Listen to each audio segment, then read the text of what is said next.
Hello everyone, I am thirteene, and after getting kind of beat down by playing some of the green-white linear decks, we're going back to playing a mid-range ham sandwich. So tonight we're going full Timmy, and we're actually going to be playing Dragons tonight. And hereafter, that's going to be known as Dargans. So to start off, this is a Timmy deck. For those of you unaware, there are three primary player profiles that the design team uses to try to design cards. Timmy is the power gamer. He loves the adventure. He loves the feeling of playing. He loves that feeling of getting that giant dragon out, which is what we're doing tonight. He loves the Leviathans. He loves the angels, the vampires. Timmy's here to have fun, and I actually feel like we kind of embody that stream, although I kind of feel like I'm a little bit more of a Johnny, but get to that more in a second. But Timmy enjoys playing Magic, and he's here to have fun playing the game, and this is basically exactly what we're doing tonight, is we're going to have some fun, and we're going to bash some face with some dragons. Well, hopefully. So mid-range and modern is kind of hard. The mid-range deck of choice right now is green-black, possibly Jund. It starts off by disrupting your hand in the early games and doing discard, holding up Bolt for interaction, Push for interaction, Pulse for those problem permanents, putting down a giant beater, and then just ending the game. We're going to try to go a little bit taller than that, and we're also losing the discard.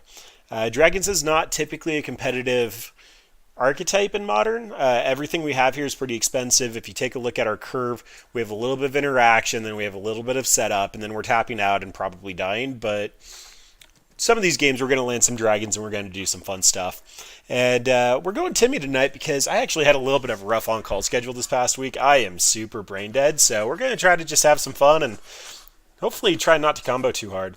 So what we're doing tonight, Sarkhan Fireblood is the new card from M19. His plus allows you to loot to try to draw into something better. His other plus gives you mana to cast dragons. He's going to be a lot of our fixing. We are primarily red.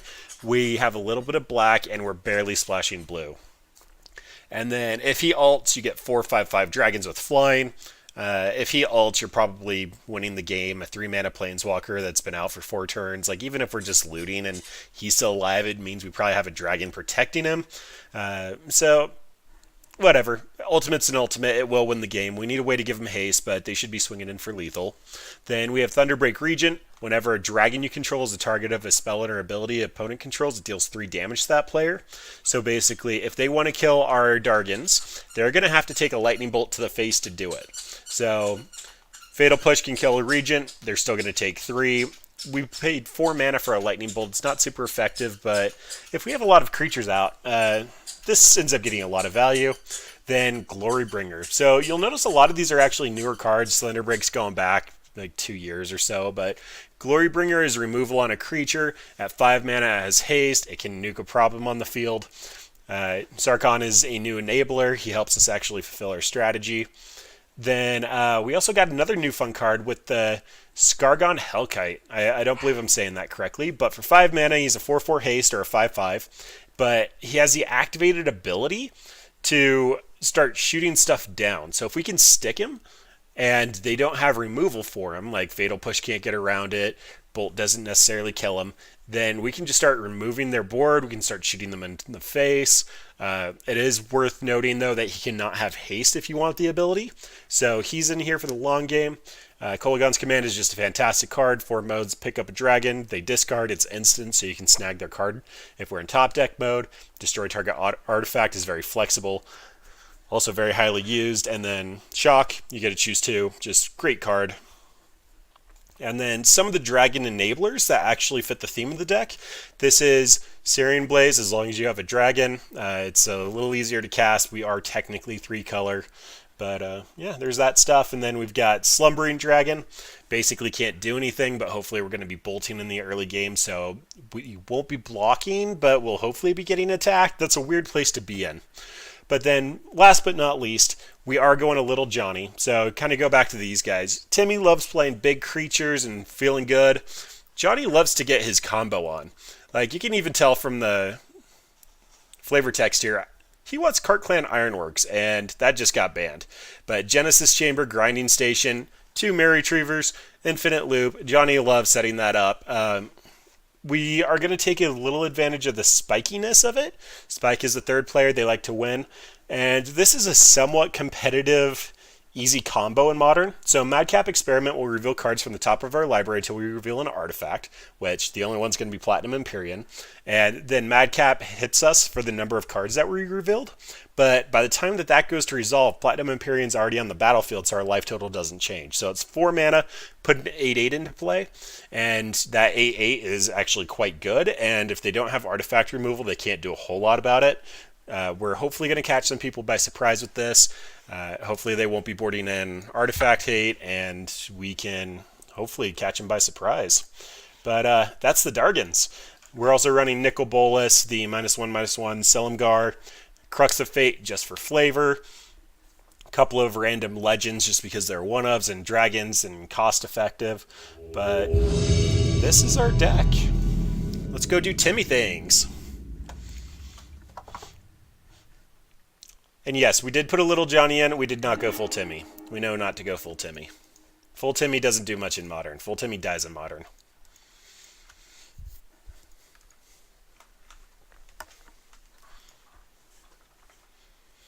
So if you actually take a look at our land count over here, we do actually have 1 Gemstone Caverns, which is in our opening hand, which is exactly why we want this. So what this reads is, if it's in your opening hand and we're not playing first, which we're not, we can start with this on the battlefield by exiling another card in our hand. So we're actually going to go to 5 here, but we're going to make our land drop before our opponent does. And looking at this hand, Glorybringer can safely go away. It's a 5-drop that we're not going to see anytime soon. We don't know if it's good in this matchup. And now we have Lightning Bolt for turn 1 play, which is Hardened Scales Affinity. Alright, so we have to go hard and fast.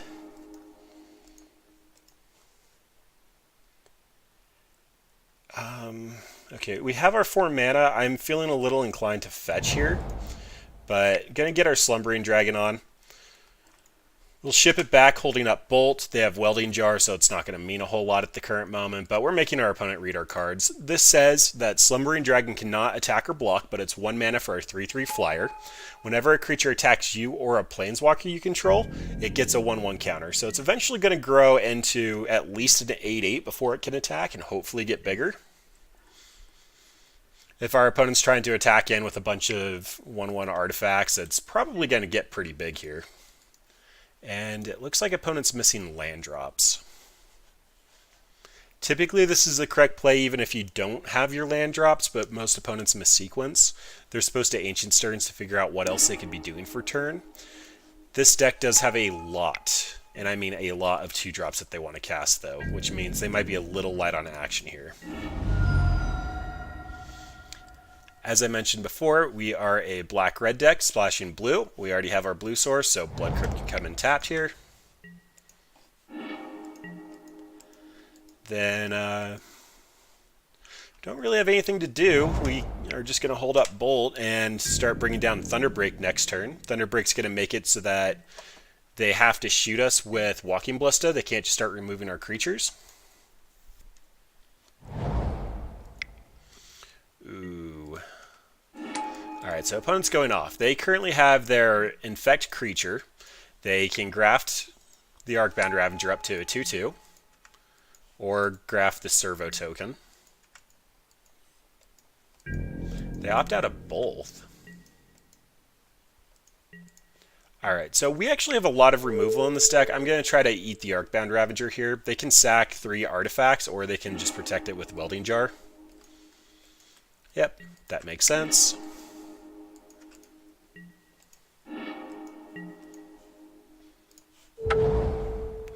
And we are a dragon deck. It doesn't matter, they're not going to counter. Thunderbreak again, if our dragons are targeted by a spell or ability, it shocks the opponent. They can graft if they'd like to. Didn't think they would, but it is worth asking. And unfortunately, we have a lot of lands in hand.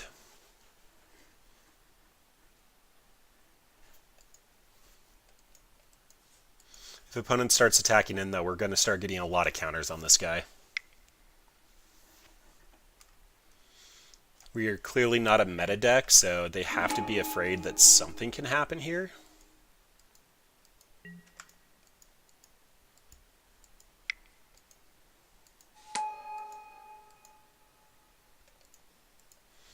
Yep, animation module, when one counter is placed on something, they can make a servo.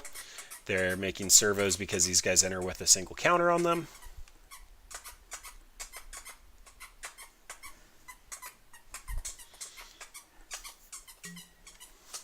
And Rocky wants to make sure I hear him playing with his favorite toy.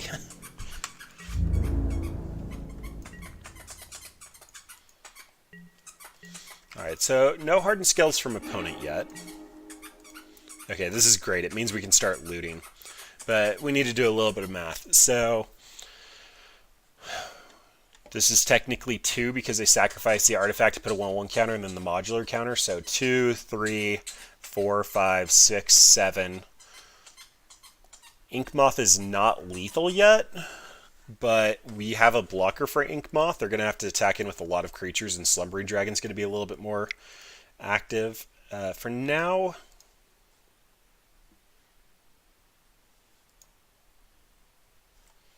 we're going to loot away the island. Sarkhan, discard and then draw. Add 2 mana any color. Can be used to cast dragons, create dragons. We're going to discard our island. And a second Sarkhan. Alright.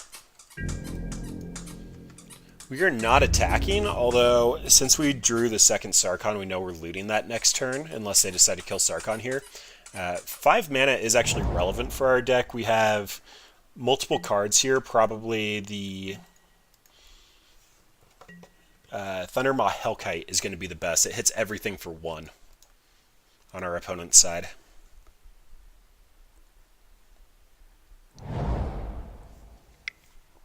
Ooh, 2 Inkmoths is a problem. And Metallic Mimic's going to call Construct more than likely. All Constructs will come in with an additional 1/1 counter. And they can go super wide here. Crux of Fate would be really good.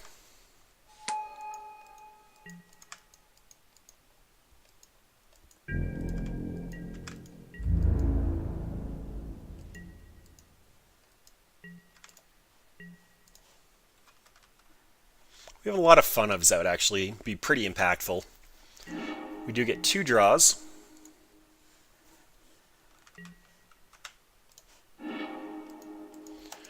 And neither are great. So quickly pull up the deck view again. We have Solemgar. Whenever a dragon you control attacks, all creatures defending player controls get -1/-1. So 6 mana is actually kind of important. We have 2 sources of blue. Everything seems fine there.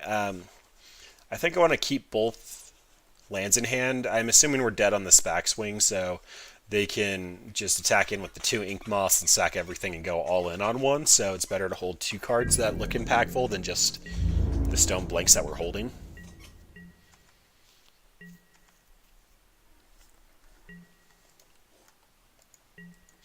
And unfortunately, we don't have white in our sideboard, so this might be a little bit of a hard matchup. Platinum Empyrean is really good, though. Walking Ballista has to shoot it for 8. Oh boy, and that hangerback means that they have like all kinds of insurance against it. So Arcbound Ravager's going to sack Hangerback Walker and all the Thopters. Or not. Alright, Slumbering Dragon isn't the worst, but I'm not super happy to see it. Wow. How many lands is that deck? That's 7, 8, 9, 10, although I guess it's technically 9 out of 23 in our top 17. Alright, so if they attack in with a lot of creatures, we will have 3 blockers. But that's about it. I'm going to try to act like I'm representing something for 5 mana here. Our deck is very far out of meta, so we could be holding a lot of different things.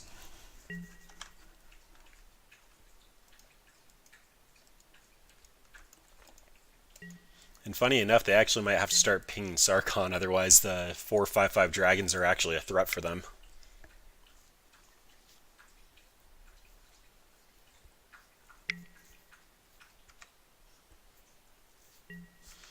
Alright, so animation module is budget, add a counter to Walking Ballista. And they're still not investing yet. Okay, now they might be.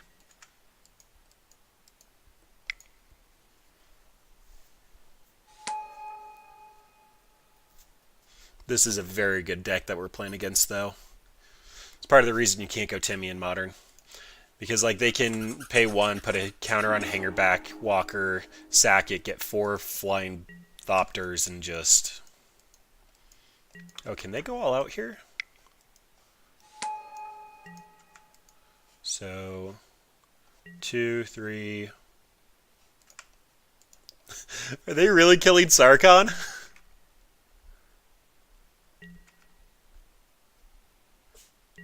Wow.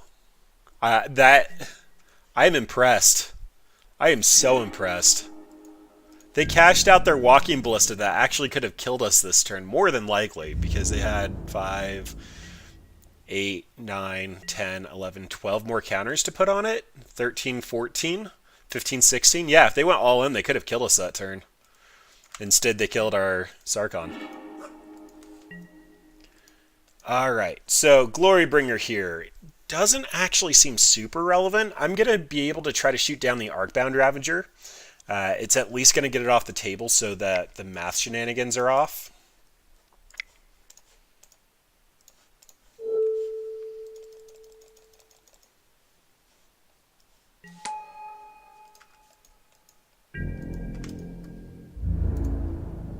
Attack and exert. And we're going to kill the Ravager here. So they do have the opportunity to go all in on the Hangerback Walker, but that's likely not going to do enough. They're going to have to sack a lot of their board to... I guess they could just go really big into the Arcbound Ravager and keep it around.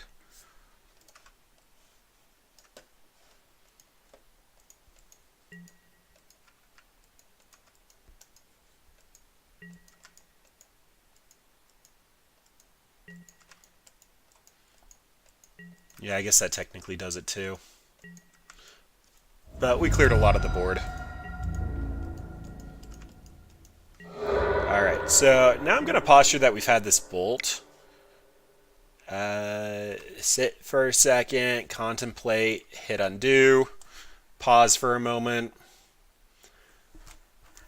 Do we want to kill the Arcbound Ravager? Is it a threat? If they move it now, what can they do? Sacrifice all the Hangerback Walker tokens, can keep it alive, ship it on back. You just have to posture sometimes to the opponent to make it seem like you have something, especially when you're kind of SOL with this Bloodstained Mire. I usually try to play pretty fast, but opponent is a little bit behind on clock, and that gives us one out as they might be afraid of Bolt. They're going to try to develop their board here. In an additional turn, we get Glorybringer back online. If they go wide enough, our Slumbering Dragons will turn online.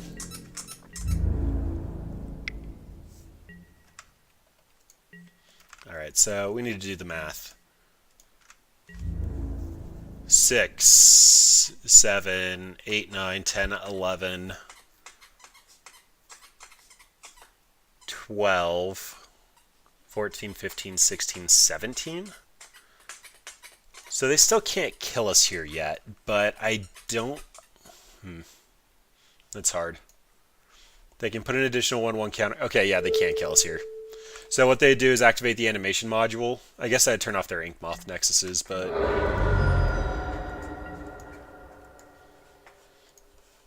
They could tap this, activate to put an additional counter on, pay 1, get an additional servo, and then ramp it up.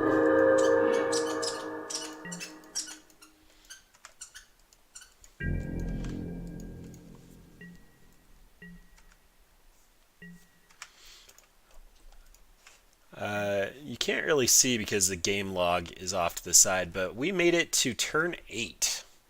Significantly better than I was expecting.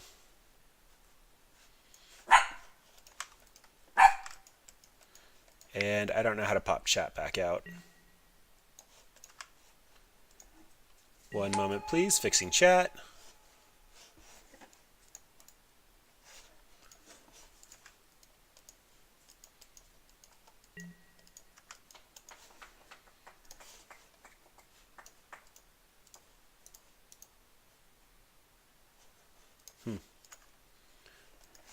I might need to Google that.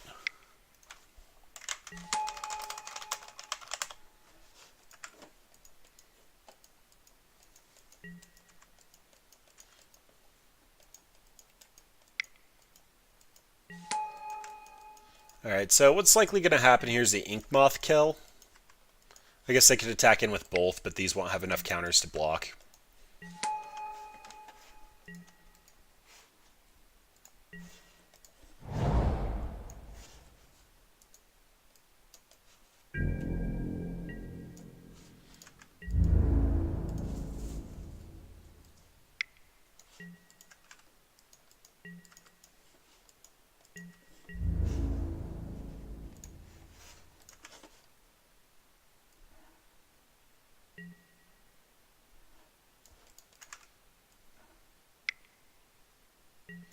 That works.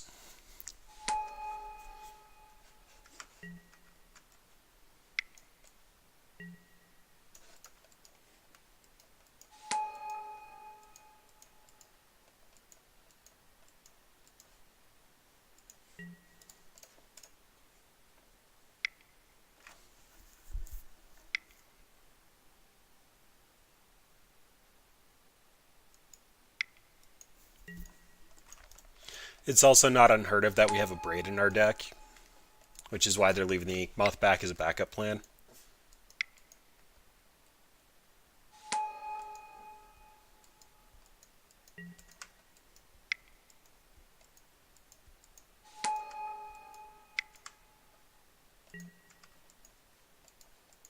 The second they sack the Hangerback Walker, we're done. But just want to make sure they're actually going for it.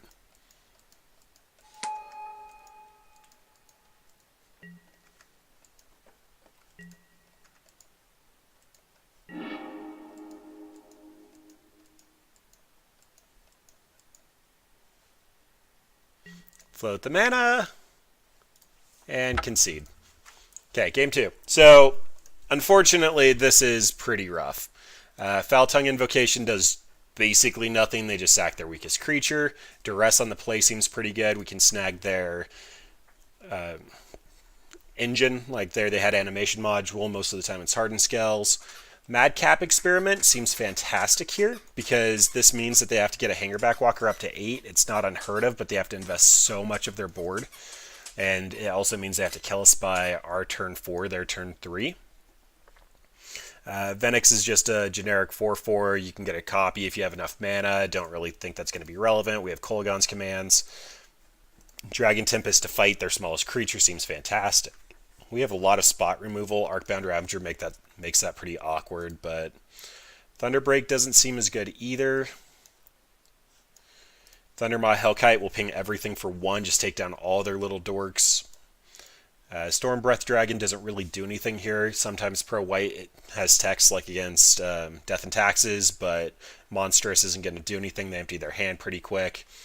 Hellkite seems fantastic. It can sit back if they don't immediately kill it. We just start shooting down their creatures, which was part of the reason I actually wanted to go full Timmy tonight. Glorybringer seems a little delayed, and also we're upping our curve quite a bit. I could see potentially that, and Spitflame seems interesting. It's the current standard removal. You can buy it back anytime a dragon enters. It seems slow. I think I'd be more concerned in just card advantage than a Spitflame, and that might be where we're at. Just start seeing a lot more removal. Alright, 2 Madcaps are bad. We currently have the mana for K Command, as well as a turn 1 Slumbering Dragon. I mean, this is basically a hate piece. I'm willing to give this a shot. And then starting off without the shock, we're on Dragon.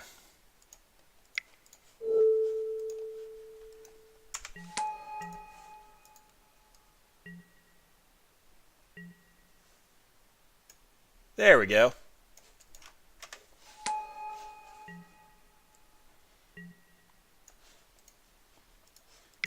Okay, so opponent's on a really light hand. Hellkite seems good. Alright. Tapped. Ship it back. We actually could have put up a pretty decent fight last game, assuming that we actually didn't draw like all of our lands in the first third of our deck.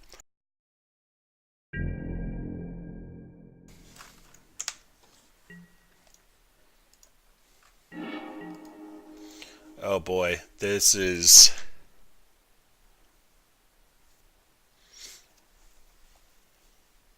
So they're going to be able to welding jar anything that they put down. I think I'm just on Sarkon here.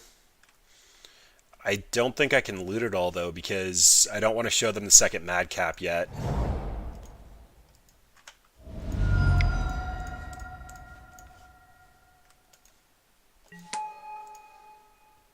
And we can't pay for Skargan yet.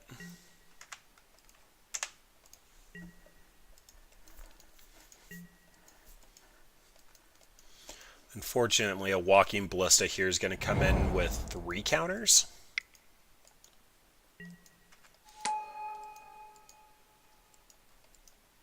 I'll run out one more thing that doesn't matter.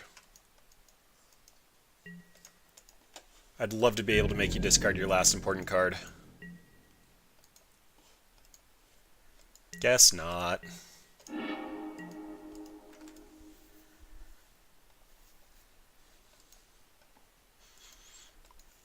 Alright, so that means everything's going to come in with an additional counter on it.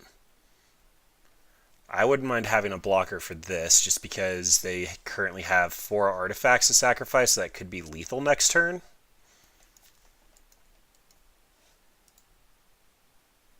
Skargan entering with a 1/1 is probably our best play. Then that will leave up interaction for the following turn. We'll have... Like, I can Draconic Roar here, but I don't think it does anything. They just sack the Welding Jar, and then we're out. So let's go ahead and get us a Hellkite.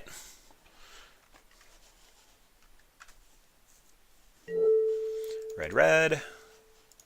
Red, red. Red uncounterable. Who knows what sideboard tech they brought in. They've got opals, you don't know. I'm just kidding. They might have Nature's Claim. And we want a 1/1 counter so we can start shooting down their creatures. This requires having a 1/1 counter on it. Opponent's not going to graft for us. I'm assuming this is on chump blocker duty anyway, so... Ooh, I just realized this actually doesn't help against poison either.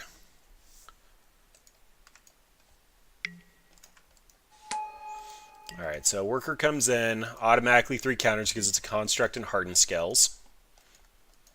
They decide not to graft.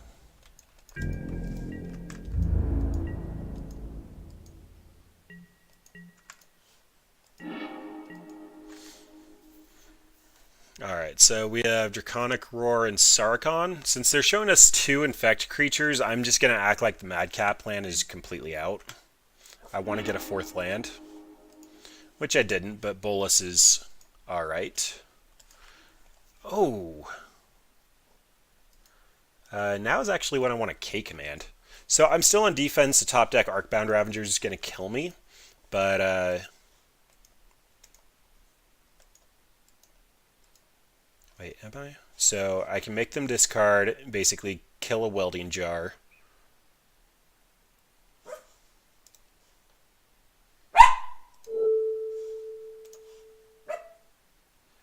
And then this is just similar logic every time around. So they can decide if they'd prefer to have the Metallic Mimic or the Welding Jar.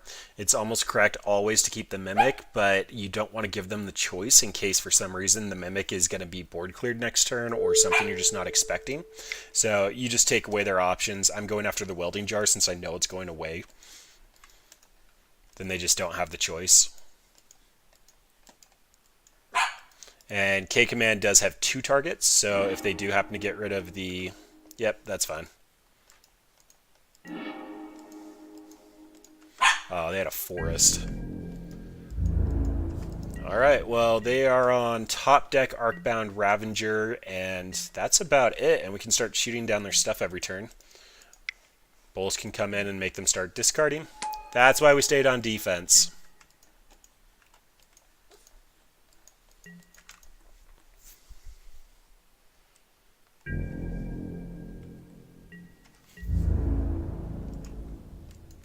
Alright, so if we get a land, we can bolus. I don't think that's worthwhile, though. I think holding up interaction and then just shooting it in step is probably our best bet.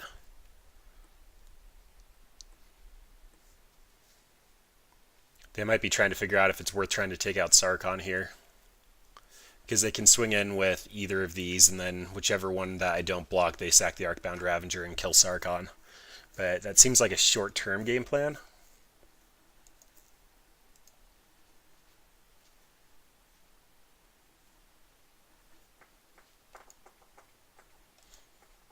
But they are trying to figure out if it's worth it or not. They could also just like sack this, go up to 9, 12, swing in for 14 at me. That would mean that Skargan's on jump block duty.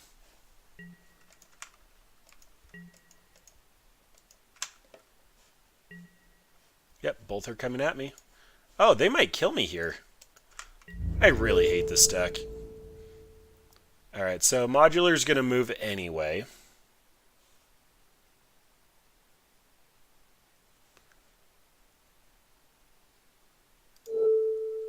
No, so what's going to happen is they sack this, their Modular trigger is going to move a 1-1 counter over here, and it's going to become a 5-5. So I need them to commit into this.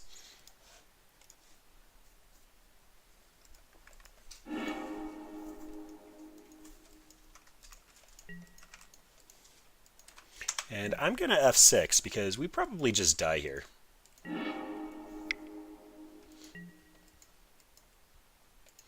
Sack go up to 12. Sack go up to 14. Sack go up to 16. Move it over. Yep, we're dead. I absolutely hate this deck. This and Phoenix are both just so unbearable to play against if you don't have exactly the right cards for it. Alright, so started off the Timmy way. About what I expected. Top deck the Arcbound Ravager, though. Like, I even called that's what opponent had to do, and they did it. Otherwise, we had multiple pieces of removal, so they would have had to have gotten another Arcbound Ravager if we had the ability to untap. It might have been greedy to go for the K command there, but it just made sense because it looked like they were setting up for the following turn. So that was a bad read, but definitely had a stronger deck. And this hand is exactly what the problem with this deck is. So a turn 4 Nickel Bolus in Modern is not enough. We need to start off with some Lightning Bolts. Like, even this Dragon Tempest gives us a little bit of reach here. It means that when we make our turn 4 Thunderbreak, we can fight something.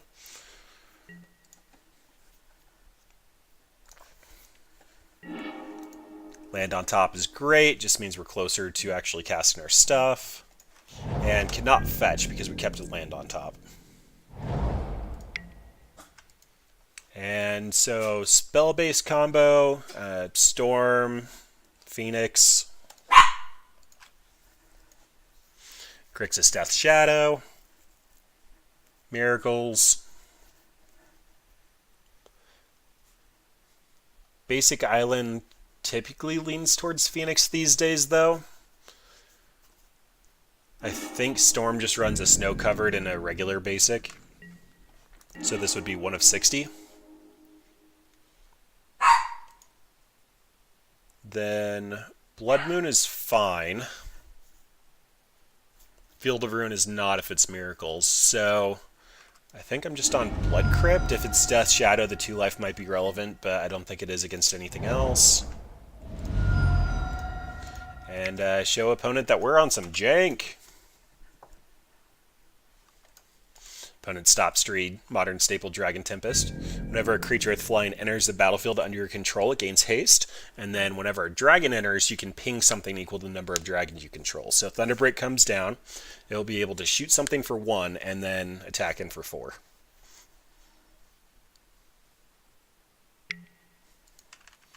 Alright, so opponent actually might be looking for land drops here. Okay, that's looking more like Storm. Could be Phoenix. I think they run a couple of those, but I don't think a lot. Alright, so Dragon comes in. It gets haste, but can't attack. Then we're going to shoot opponent for 1.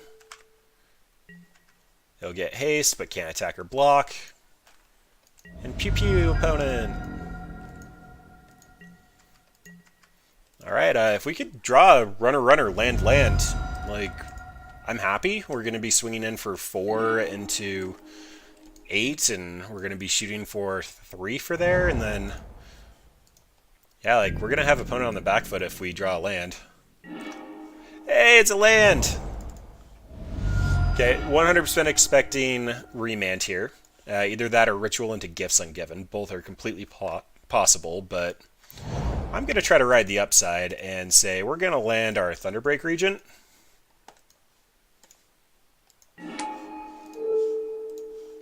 Ping you for 2.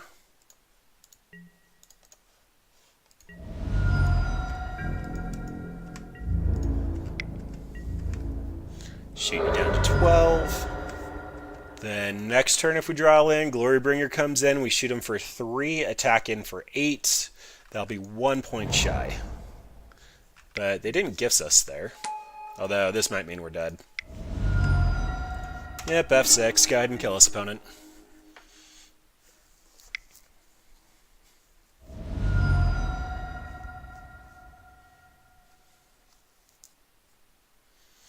That being said, they made their land drop for turn and currently don't have blue, so we're definitely bidding Manamorphose.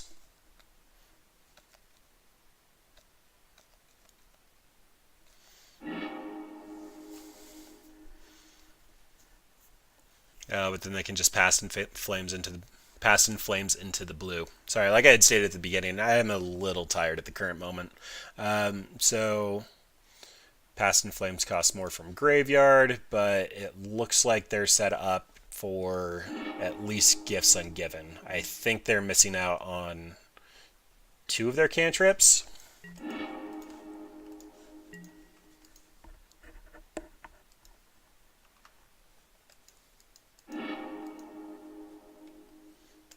But I don't think Empty the Warrens actually saves them here.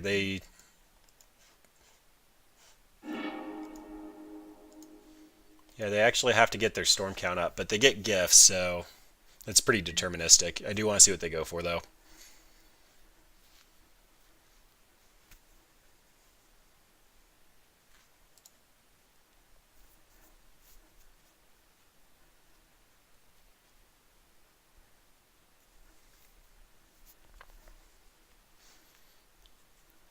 Because they'd need a Remand, a Past in Flames, and a Grape Shot. Assuming they have that package, they're good. They're probably stock Storm, so they should have it. But it's taking an opponent to figure it out, so who knows? They might not be very familiar with their deck.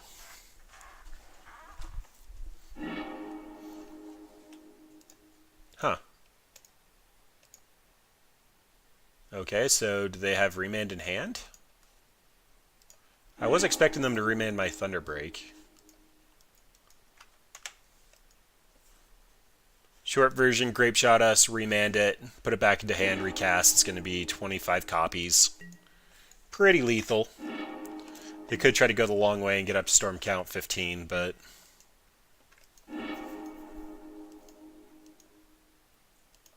Oh yeah, they have it. They actually have cantrips in the graveyard. My bad. Didn't see that one. Okay, so Foul Tongue Invocation will make them sack a creature. It's very bad when they go Empty the Warrens on the side. Duress will be able to take any of their non-creature spells, usually a combo piece. Madcap Experiment is bad here. So what ends up happening is when they go off, they eventually just use one of their piles to go get Echoing Truth, or I know they don't run Vapor Snag, but it's Echoing Truth, Wipe Away, and they have one more, and then they just bounce this and then shoot us, like just one more step. Leyline is fantastic, though. They don't get a graveyard, significantly harder to go off. Outpost Siege is in here for control matchups. I think we just have to try to kill Storm as quick as possible. Silumgar, unfortunately, has to stay in. The -1/-1 will actually kill away all the Goblin tokens. Varix, again, kind of just a weaker one. If we get a lot of mana, it's a threat. It's 2 dragons, but it's not there. Crux is terrible. Not a creature matchup. Bolas can, funny enough, snag a card, and that's probably relevant. Draconic Roar is never I don't want to say never going to snag a creature. Slumbering Dragon. That's what the cut is. They'd have to attack in with all their goblins, and if they are, they're going to be winning on clock anyway. Our curve got super bad here, but these are kind of free. Yay, Timmy! Alright, we will be taking the play. Leyline, early creature removal, Dragon Tempest. I'm on board. Cavern's going to make it so that they can't remand and also give us fixing for our black and blue.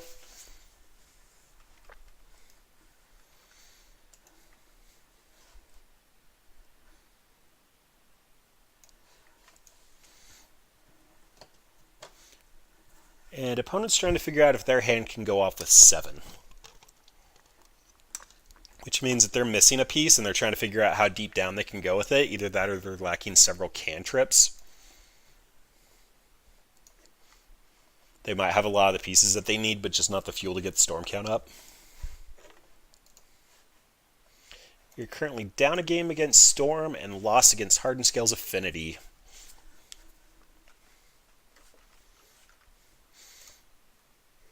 I mean, they're playing against Sarkhan. They should be fine to keep a mediocre hand. Either that or they just stepped away.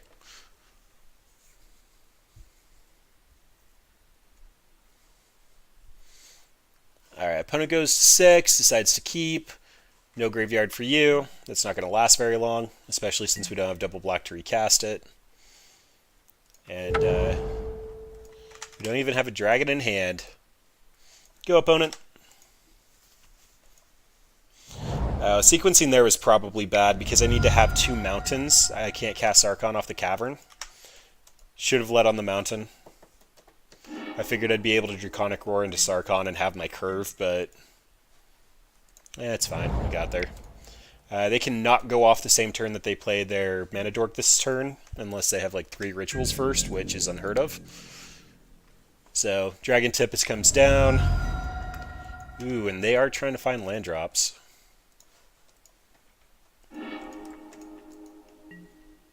And they didn't find them. Okay, that actually works pretty well for us. So, Sarkhan comes down. Next turn we get a Bolus. And with this hand, Draconic Roar is better against Baral. Kolaghan's Command is better against Electromancer. I think I'm not looting. I think I'm good with all these cards because they're going to require a Mana Dork to go off if they're stuck on land. So I need to be able to kill either or of them. And K-Command has too much abilities, or too much usability, so we're just going to pump her up.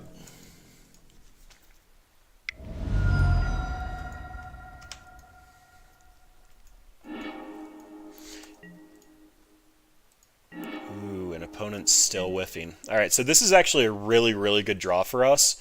It means that we get to pay red. I honestly just want to be sure and not get hit by Disrupting Shoal or Pact of Negation. I guess Pact of Negation would kill them, but rather just be cautious. Here is my good friend Nikki B, pre-Walker. That's like way back in Alpha days. That actually might be before Alpha. I don't know my lore super well, but like OG before they had their Spark was super far back in the day. Like they couldn't do cards for Urza or anything like that, but they had the Great Elder Dragon Wars, and Nicol Bolas was the one that kind of won out of all that.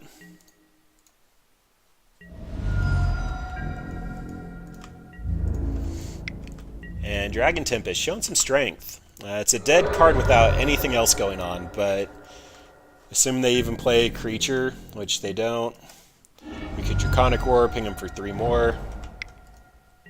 That was a misclick, but that worked. Oh, I should have looted that with Sarkhan. Oh well. I think this one's pretty locked up. Opponent just didn't do anything. Flipping is 7 mana? Is this for abilities too? Nope, only to cast Dragons. Alright.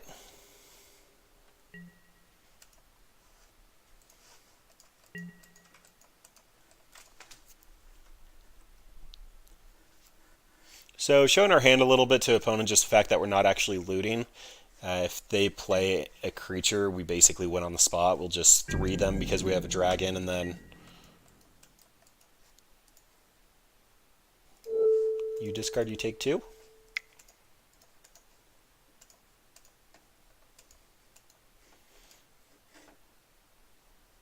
It's probably safe for them to assume we have this card. It's just so good. There's not even any specific hate for it. They had Spell Pierce. Why would they bring in Spell Pierce versus Dragons?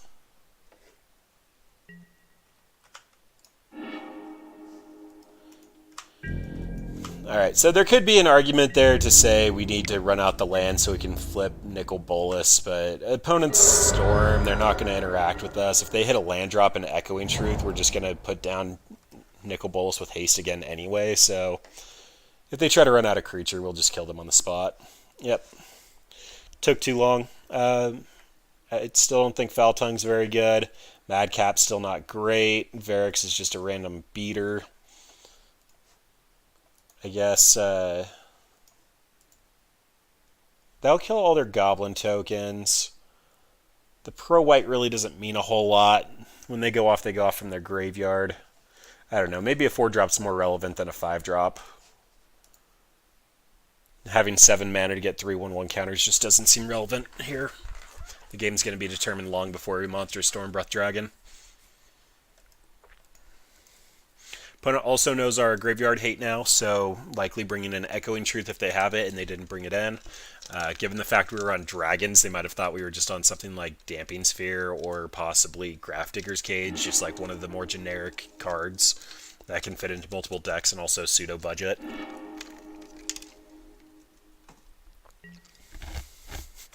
Oh, this is horribly terrible, but you don't play this deck without wanting to do this, right? So this is kill their Mana Dork, kill their Mana Dork, Sarkhan into a Glorybringer, beats for 4. Timmy! I mean, we have our colors and we have things to do.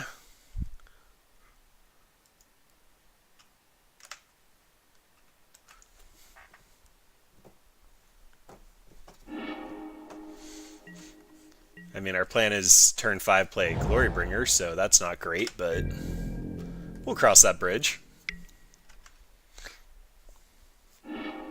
It took opponent forever to decide that they wanted to mulligan that 7 last game, and then they immediately kept a 6 with the 1 land in it and got stuck. Then they just kept another 1-lander. Okay, so 4... Basic here is leading into drawing an additional card off the Bloodstained Mire. It's not statistically relevant, but considering we'd have to shock ourselves, it doesn't really seem bad. Opponent actually said the Mana Screw is unreal.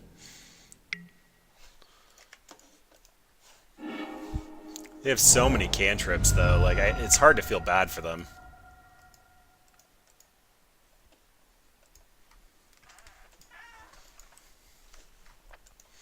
Alright, so outs here, we can Sarkhan next turn and then be dead to a Mana Dork Ritual. We could hold up the Draconic Roar, but that feels like we're just losing. I'm going to go for Sarkhan here. If we die, we die. It's kind of what we signed up for when we registered Dragons in Modern. And I really don't want to telegraph this Draconic Roar. We have the 5 mana for Glorybringer, although we don't need it now that Sarkhan's alive, so... yeah, I'll just get rid of the basic island. They can't Blood Moon us here, and I left Spit Flame in. Okay, that was a mistake. Well, this is game 3, so note for next time. If we play Storm, take out Spit Flame. Yay, they didn't have a mana draw. Okay. Guys, there's a chance. We might actually have a chance here. So... add 2 mana. We want red, red.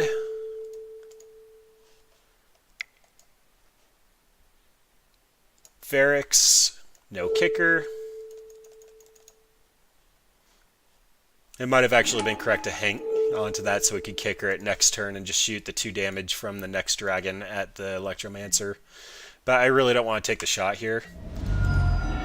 As long as we control a dragon, I'm going to shoot that down. I don't like him.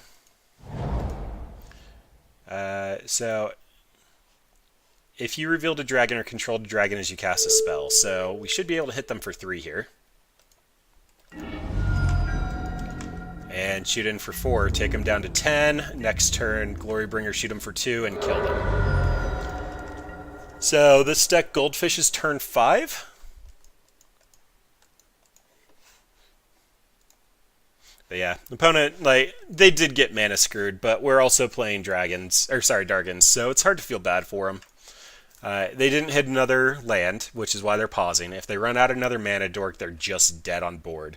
If they try to ritual into a gifts, they can't really follow it up. They have to do it the hard way. They do technically get the graveyard right now, but like this has to be ritual into another Manamorphose to color fix so that they can pass in flames, hit the Manamorphose again. Or they had a second one. Alright, well, opponent knows they're dead here.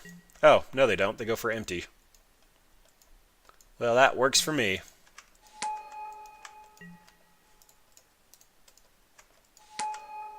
Apparently can't yield to that.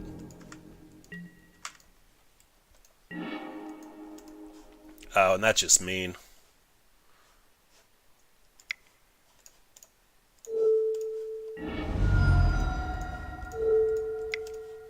Well, we are Dargans.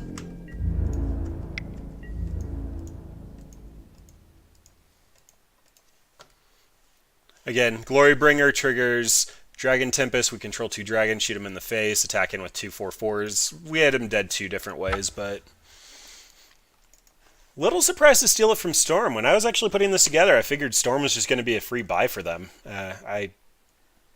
Yeah, Hard Scales Affinity's kind of been a rough one to judge. They just explode really hard, and they can go multiple lines down, and you're kind of just stuck on whatever you're doing. Alright, so this is back to being like the one of Gemstone Caverns. I've always wondered why more decks don't run them. And this is a 2-color deck, so you can afford a legendary land you have a single one of for colorless. And when your opponent's on the play, this is a free ramp spell. Well, not free. You have to exile an additional card, but we're so far from Stormbreath Dragon. And now if we can bolt the bird. Opponent said, hell yeah.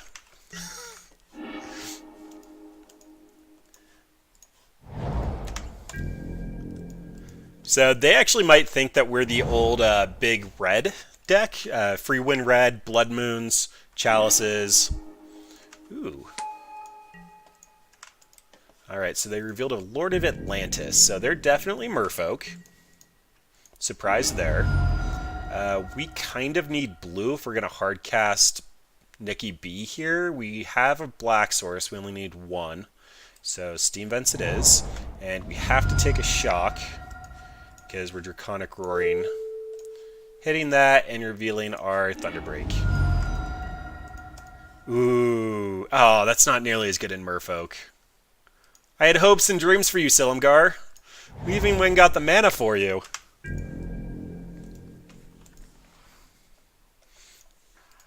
But kind of coming back, this is like 5 mana for the Stormbreath Dragon in our opening hand. Sorry, exile, not revealed. Exiling this to get ahead of opponent on mana is what's going to keep us alive here.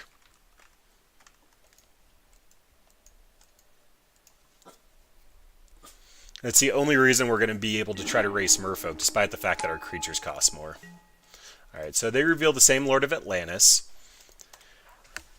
Oh, yes, and they played something else. So, we get a bolt here. The new lists have been running significantly less lords and more of the like spell pierces and deprives and stuff like that. Getting the 2 damage off the table this early is actually really relevant for our deck. And we missed our land drop, which sucks. So deprives back on the table for being bad. Opponent now has 5 cards in hand. 1 is a lord, 1's probably a land. Oh, sad panda. It still has a luck counter on it. Oh well, that's why we got double red. There's Nikki B. We need one more mana. Come on, deck. Be nice. We're playing dragons.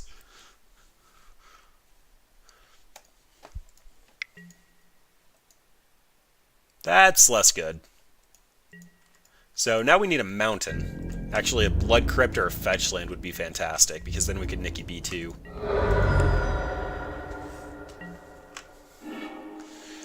And that's a little late. Alright, so this one looks like it's slipping away.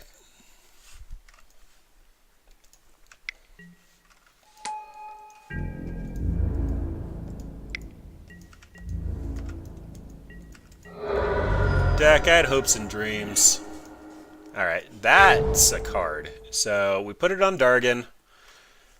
We have red, red, red. We can't K-Command. The only thing we can do is Thunderbreak. Oh, Dargons. Dargons, Dargons, Dargons. Alright, so can't be countered is relevant here. They're going to wish they kept a Spreading Seas. Thunderbreak again, whenever it's the target of a spell or ability an opponent controls, it deals 3 damage to that player. The only thing in their deck that I think triggers this is Marrow Regery, and that would just be tap down the creature. And they're going to make a copy of Thunderbreak? Oh.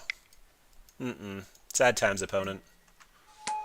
Alright, and we're taking 12 here. At best, we could put a Skargan down next turn. It's over. Alright, Foul Tongue Invocation is actually relevant. They try to hit critical mass, we're going to make them sack a creature. It's going to be their worst creature, probably the Tide color or whatever, but that's fine. Madcap Package comes in. So this is where we still free win. Reveal cards until we get Platinum Empyrean. We take damage. Platinum Empyrean can't change our life total, so we get an 8/8 for 4 mana that's tutorable.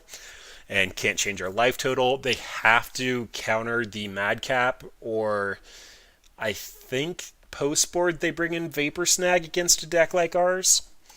Outpost Siege, I'm not expecting a long game. We actually have our own islands. They can island walk us. As far as cuts, Slumbering Dragon, it's our early creature. It can fight off of Dragon's Tempest. It feels bad at the current moment. Spit Flame is exactly for this matchup because we get to keep rebuying it, and 4 damage will get around 2 Lords. Sarkon's great. K-Command loses some value. Being able to snag a Vial when they're mana screwed is fantastic, but it's not going to do much. The deal 2 damage to a creature is going to hopefully grab a Phantasmal Image, but that's not good enough. Glorybringer's good. The Thunder Mod that deals 1 damage to each creature your opponents control won't kill a Phantasmal Image. All their stuff is going to be 2/2s by the time it comes down. Storm Breath also not going to be good enough. Pinging for 2 here feels kind of bad as well. I think that's our config. I'd rather have... Wow, is it really Outpost Siege over Selimgar? Huh. Alright, well, this curve looks a lot better than what we did against Affinity. We're going to be 1-for-1 removaling and buying back, though. Hopefully they don't get too many counterspells going. And we have Kill Spell, Card Advantage, and hopefully the I Win button. That's keepable to me.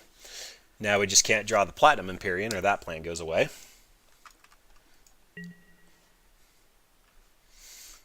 And... so this is immediately going to give them Island Walk. This is going to be a target, and this won't be targetable on their turn 1. So I think that's Watery Grave?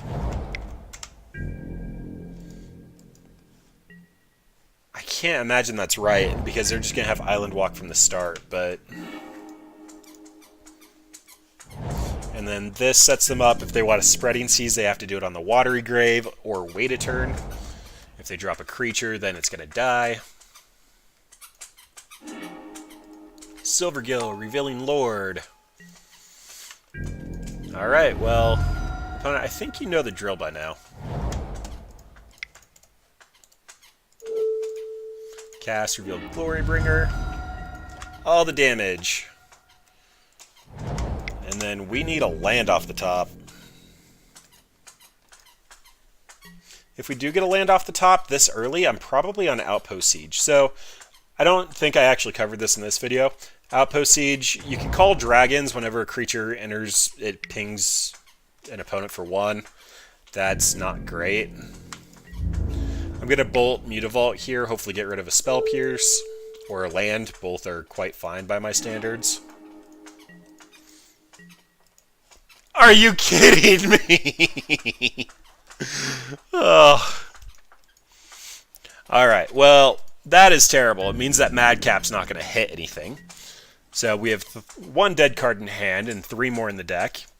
But Outpost Siege, you're basically always going to call cons at the beginning of your upkeep, exile the top card of your library. Until the end of turn, you may play that card. So you can play lands off the top and draw a land and net a card. If you decide that you can't cast a Glorybringer because you don't have enough mana, it gets exiled forever, but you get to see more cards. Ooh boy. Alright, this is going downhill quickly. This is a moment when K-Command would be fantastic, but they have missed their land drops. We've missed our land drops. They top-decked an Aether Vial on turn 3. Like, if that's the measurement for success, it means you're not sideboarding correctly.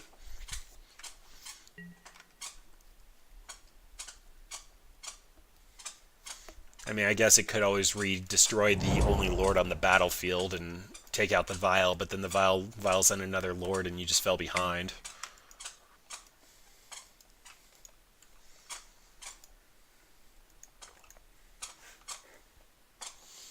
And we are currently down a match.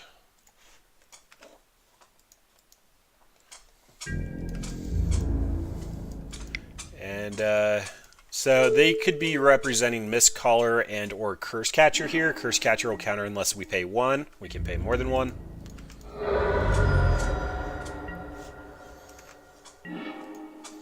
Alright, so this is where this is actually important. So, Curse Catcher. Let's do it this way. This will actually pop up. Counter target instant or sorcery. So opponents definitely got a slow hand, especially the fact that they keep running out all of their Mutavaults into our creatures. So I am just going to go ahead and drop Outpost Siege.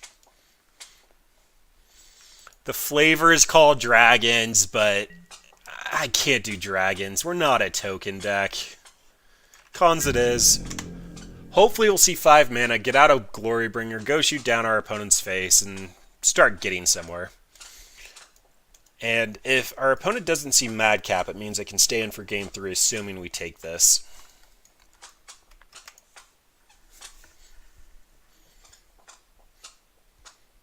But Vial going up to 2, opponent's been off of double blue this entire game. Like, they could just drop another, like a Tech Edge, and put in a Lord, hit us for 6, and then we're dead with another Lord. So, not great, but we have a dream, and that dream is Glorybringer into whatever they put off the Vial.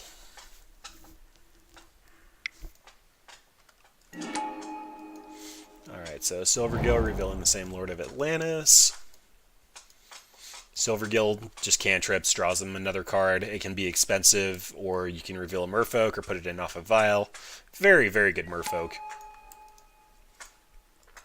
Ooh, and Phantasmal Image, so they're trying to draw. They must be expecting a long game. Alright, play the Bloodstained Mire, which is why we do it. Then Sarkon's going to only net us 1 mana. I really don't want to show Madcap unless I have to. If they put in Lord end step, Lord during their turn, these are swinging in for 8, and we're on a 2-turn clock, which means Glorybringer just has to come down.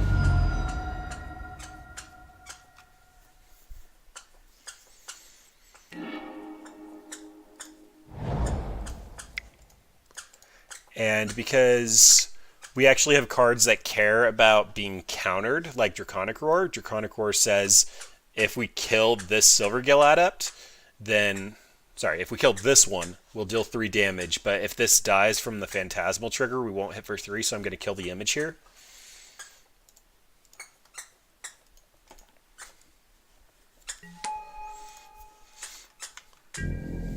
And go, Dargan, go!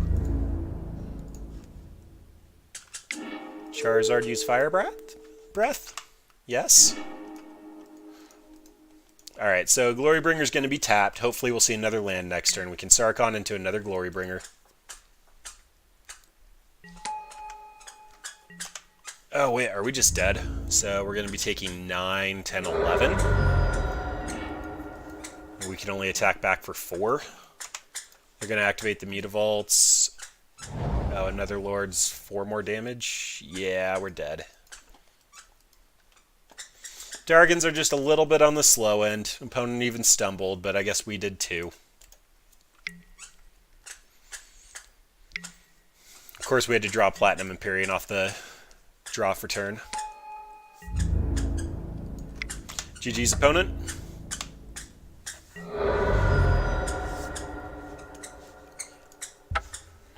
So, creature matchups are looking bad. I almost put Anger of the Gods main board. It was really hard to figure out what I actually wanted to include in this deck, because the most viable build so far of Dragons has been the Red Prison deck, with Blood Moons, and then on the top end you just put Storm Breath Dragons that can't be pathed, require 2 bolts, they can't get through Chalice, and you just have a big dragon threat that is hard to deal with, and it just goes the distance because your opponent has all mountains and no ability to cast cards.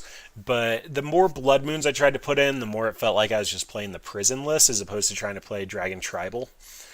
All of our dragons cost way too much for Aether Vial to go into this deck. I really considered it. I was looking at builds with Dragon's Egg, so Dragon's Egg would come in for 2 mana, and you'd be able to shoot something down. You could even potentially shoot down the Dragon's Egg and then use the dragon that entered off the Dragon's Egg to shoot something else down, but yeah, it's just a little hard. Dragons are expensive. Merfolk was decisively at least 1 turn faster than us there on the play. And so, like, if we stumble or they stumble, they're still probably going to get the advantage. The sideboard tech of Madcap Experiment seems like it'd be a pretty fun one, but we just drew the Madcap Experiment. Like, the 2 blanks there when we needed lands just ended up clenching the game.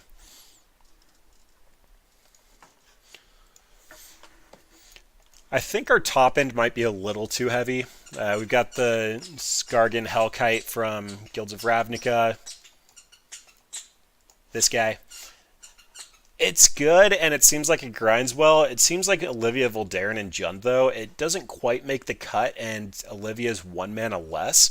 We're even in those colors, so it makes it a little hard to try to justify the new hotness and standard for whatever's there. Collective Brutality actually would also help a little bit, like not necessarily in that Merfolk matchup, but being able to drain just for 1 more turn or finish off the last couple of points of chip damage seems pretty good. I had 2 and was like looking at Goryo's Vengeance to try to bring in a giant dragon and just try to wrap it up, but there's a lot of ways to go with this, but most of them are 2 to 3 turns too slow for Modern. Alright, so what does this mean? It means we have a Lightning Bolt on our turn 1, followed by Spit Flame. I don't know why I've been struggling with that one so much. Spit Flame. If we draw a dragon, we can buy back Spit Flame. I'm on board. Of note, the second Spit Flame is redundant. This shows our opponent what we're doing, but we're not going to cast 2 and then play a dragon and try to pick up 2, especially against Phoenix. Ooh. I'm not sure what this is. I think it's still Phoenix, although I think these are supposed to be in the sideboard. They might be playing with the main. This could also just be Wizards.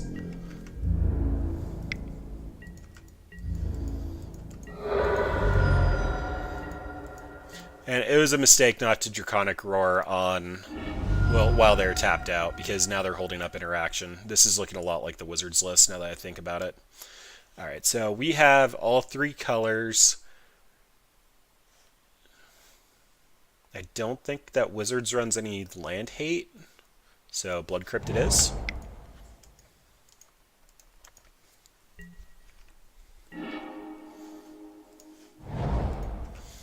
And I'm perfectly okay if this gets countered, so I'm going to see what opponent does, and this is probably coming out in step unless they tap out. Okay, it is Wizards. Alright, so this is Burn, and we're currently on the back foot here, so we're going to kill the Lava Man, hit them for 3.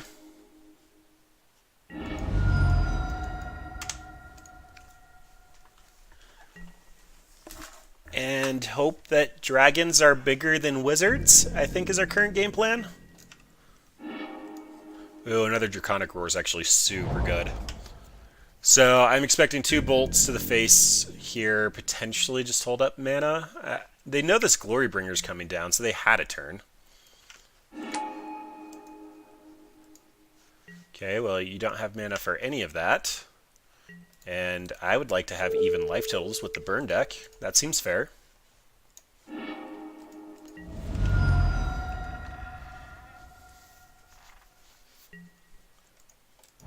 They must have another Wizard's Lightning in hand because they're just trying to get a wizard on the table. Okay, now I don't believe they're a Blood Moon deck, but... And we have our island in hand. Alright, so... I guess it's another Blood Crypt. Nikki B. Alright, so what this means is we can hold up Spitflame for whatever comes down at end step, and then we can Nikki B and pick up Spitflame.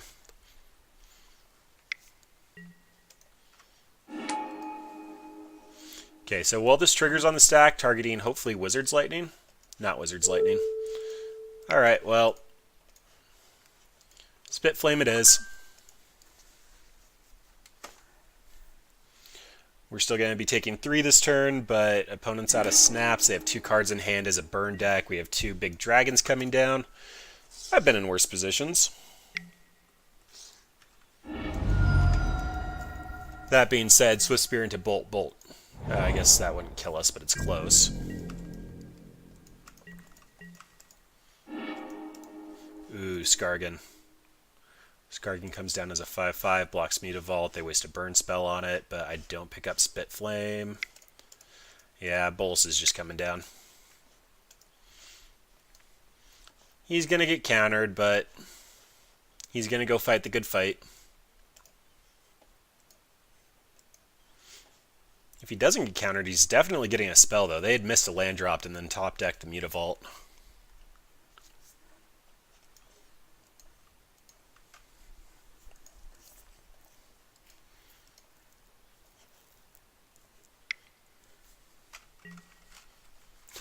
Nimble Obstructionist. Alright, that's kind of cute.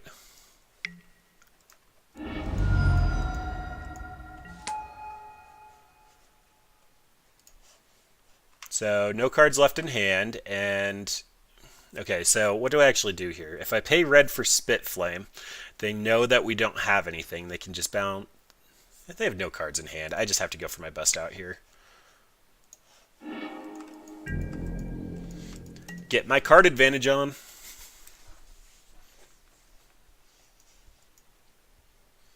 I don't believe they run Searing Blaze. I think it's just like 9 copies of Bolt and then a couple of the wizards. Yep, and this does put me dead to Bolt. Ooh. Nope. Gotta block here because if I'm attacking with Glorybringer next turn, I can kill Obstructionist.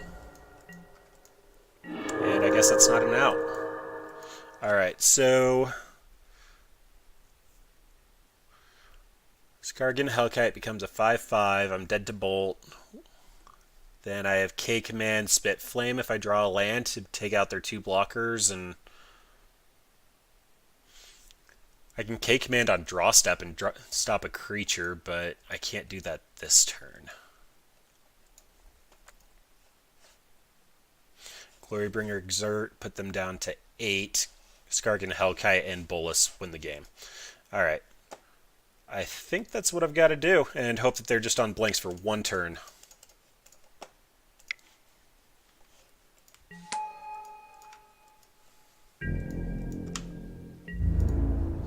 Attack and exert. Yep.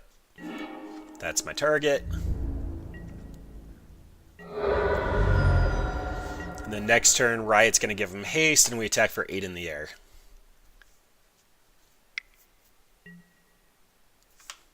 Or they're going to draw a bolt here. Have risk factor do nope. Did you get it, opponent?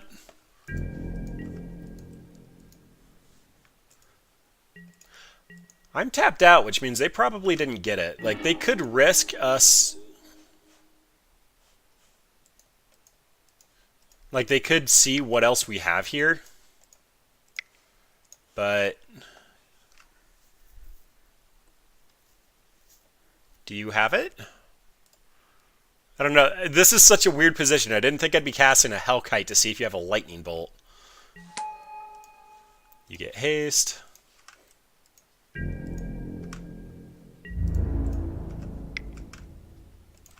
We're F6'd. Show me what you got. Oh my gosh, we stole it! I can't believe we stole it! Okay, first things first, I'm updating the match record. That did not feel like something we could win. I guess Storm didn't either, so I just might not have high hopes tonight. First things first, Foul Tongue Invocation. Target player sacrifices a creature. If I control a dragon or reveal one, gain 4 life. That's going to be our padding. 3 mana is unfortunate, but especially because they're probably bringing in counterspells. Counterspells and bolts mean duress comes in. Madcap Experiment. So it actually might be correct here for me to go look at their current list. I believe they run 3 Abrades in the sideboard. And so if they actually do, then this game plan is terrible. Excuse me. Alright, so Alpine Moon, Dispel, Magma Spray, Surgical, 1 Abrade. Disdainful Stroke's going to hurt. Negate's going to be kind of bad. And just more counterspells. Oh, because they're on 2 main board. Yeah, I don't like the idea of... Actually, no, they're going to cut that package. Why would they bring Abrades in? That's why we have this. So they don't know about this. We can hopefully still game 2 with it. As far as cuts, 1 damage to each creature you don't control. Seems bad. Storm Breath, Pearl White doesn't mean anything and it's expensive. Crux of Fate is expensive and probably doesn't help. I mean, board clears for all their wizards, but they run 17 creatures. And I'm going to be trying to kill them as early as possible. I think lowering my curve might be more important here. Silumgar is for -1/-1s. They don't count. Like, I guess I could kill a couple of Snapcasters with these 2, but it just seems loose. The Hellkite, again, if it sticks, and it's great, but you have to go +1/+1 and be able to grind. This is basically a burn matchup, and I don't have a lot of ways to prolong the game. Spit Flame is our card advantage. 4 mana, 4/4 just doesn't cut it. K Command's good. Slumbering Dragon feels like a cut. They're going to attack a lot before they can do anything. So just trim on a couple of those. We can still Dragon Tempest and kill their smaller creatures. Outpost Siege might have been in consideration, but they have Disdainful Strokes, making it a little more awkward.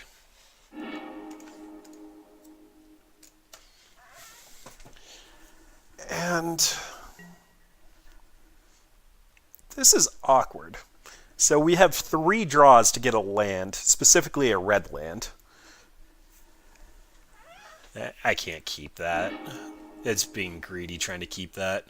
That's looking a little bit better. Do not need a 3rd Madcap Experiment. So this is a fine 5-card hand. This last card's a blank, but we can hopefully discard it with Sarkhan at some point. And Delver represents a lot. Also turns on Wizard's Lightning, so bolt the Delver. And they did not have a Threat Light hand. I don't want to go much higher than this, so I'm going to fetch this turn.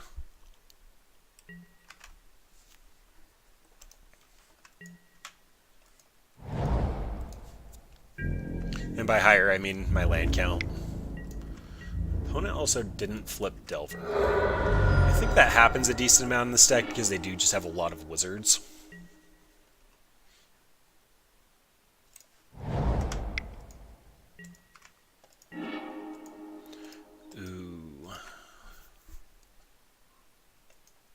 That may have been missequencing. No, I can't run out Spit Flame. If I end up shocking myself, it tells the opponent what I'm up to. Alright, so I'm going to Dragon Tempest and see if they get the read that they need to counter it. I'm really not counting on this, but they only have 4 cards in hand.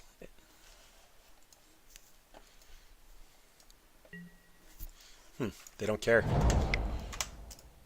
Alright, well, any dragon can kill a non-flip Delver now. I will take 4.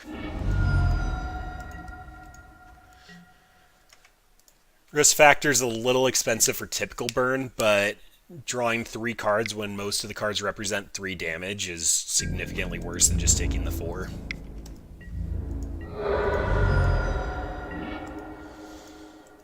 Ooh, alright, so I can Duress and then Spit Flame, or Madcap and just follow it up with another Madcap. I think we're going for broke here.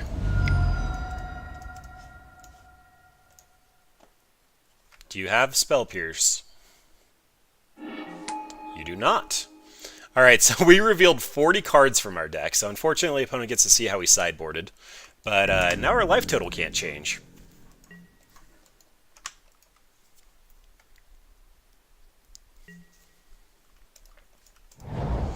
And opponent's got to have a Braid. I guess Thing in the Ice technically does it, but they don't know that's dead.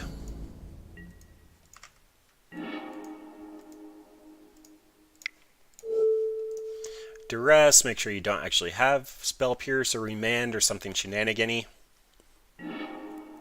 You have Dispel. And a Snapcaster, which means you did.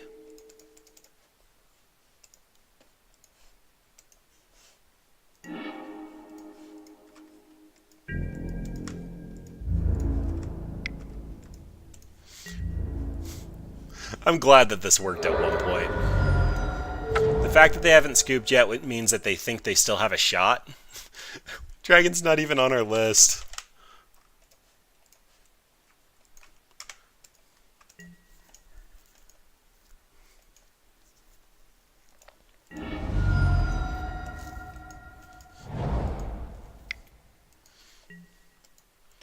Alright, so we know about Snappy Snappy.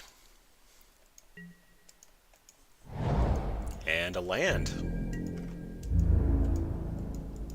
So what's the math here? 2 snaps and a Delver is 5. 2 Mutavaults and a Delver is 5.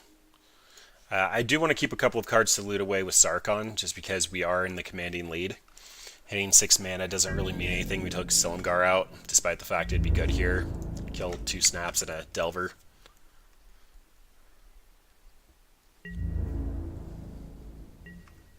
Alright, so they're in the chump block plan. They might actually put in both Snapcasters here so that we can't attack in through the Mutavault.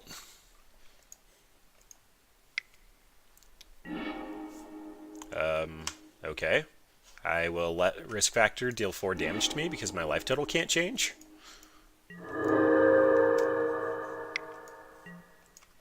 Oh, you found another Thing in the Ice?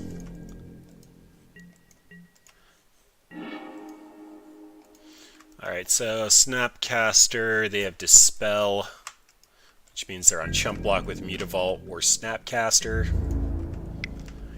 They have to draw 4 cards.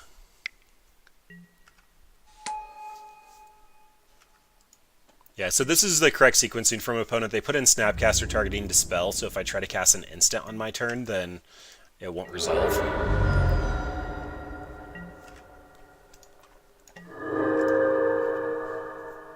But opponent has a single Snapcaster in hand.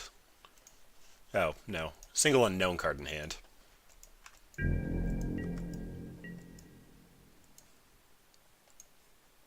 If I draw a dragon, I get Spit Flame back, which actually might have been a reason to run out these lands. Red's more valuable.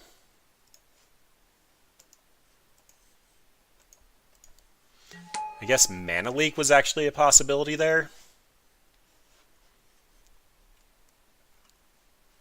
Would have been better to put out the basic land, basic in case there is a Blood Moon.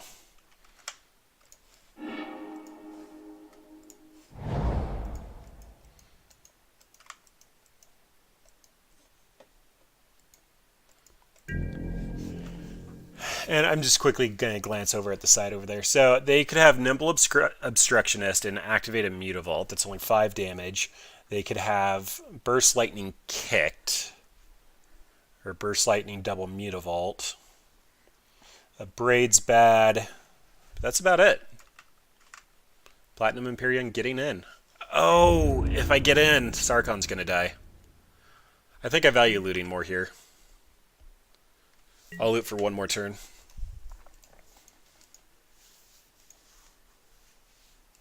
We're just so far ahead, and being able to see more cards is just really what we want to be doing. Oh, they had it anyway? Alright, well, Sarkon down.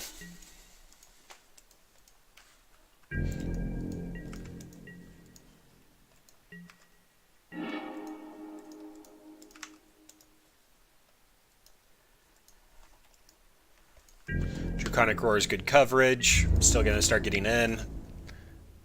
They have to chump block because we do have burn in our deck. They did get to see all of this and see the K commands and the lightning bolts. And alright, so is it correct here to Draconic Roar before it blocks? Yeah, it is, because then we'll take them off another land. Now they get to use this mana to activate this Mutavault and block, but it means that they have to either chump block with Thing in the Ice or block with the other Mutavault.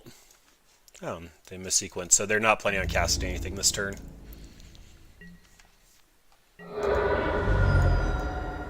But they're down to 3 cards in hand. I don't believe they actually run Manamorphose.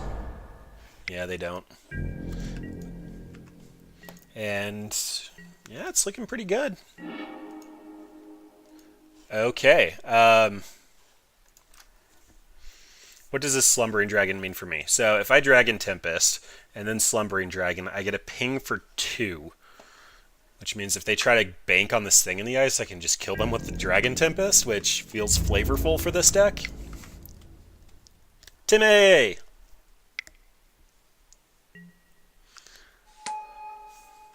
Alright, jump blocking with a Nimble Obstructionist.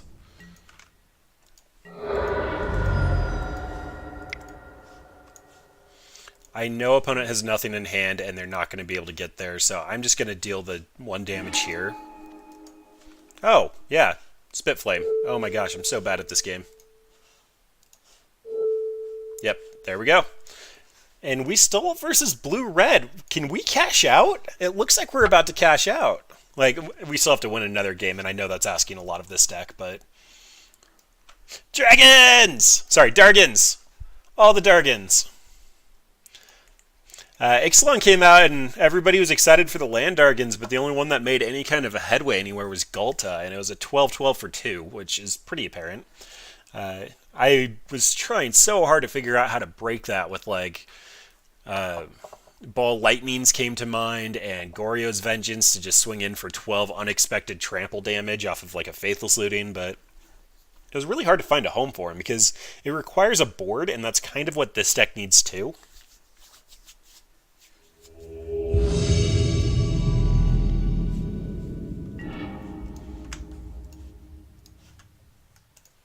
Alright, we're taking the play. We have 2 Draconic Roars and not much else.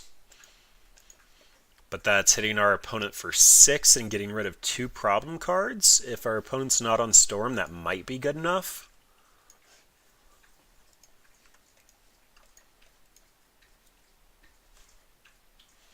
This mana base is so awkward.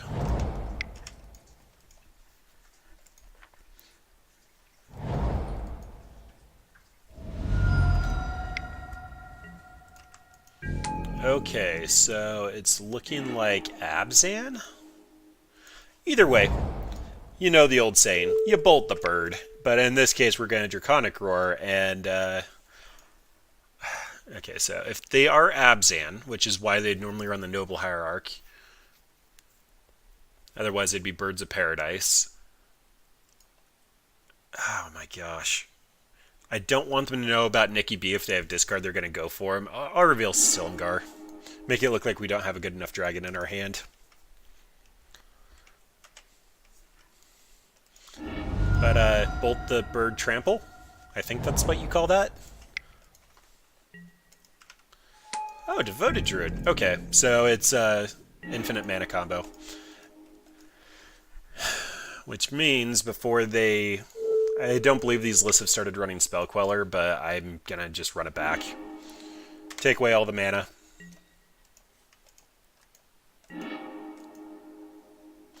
And opponent was smart there. So what they did was they actually used the activated ability. It's not a tap ability, so they can do it at instant speed to kill the Devoted Druid, which countered the deal 3 damage to our opponent clause. Is this Field of Ruin? Nope, Kitchen Finks. Alright, so they were very close to the combo. This is an infinite life combo with the other card. Unfortunately, I think that puts me on Spitflame. Because if they end up dropping Malaria or... This list doesn't run Malaria, it just runs Vizier. If they drop Vizier and a Sack Outlet, they can go infinite, so...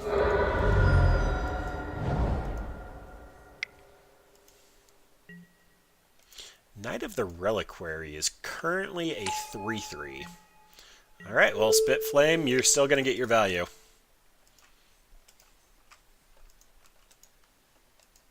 And then, lucky enough, Slumbering Dragon's going to pick it right back up. We need some more cheap dragons with weird effects like this guy.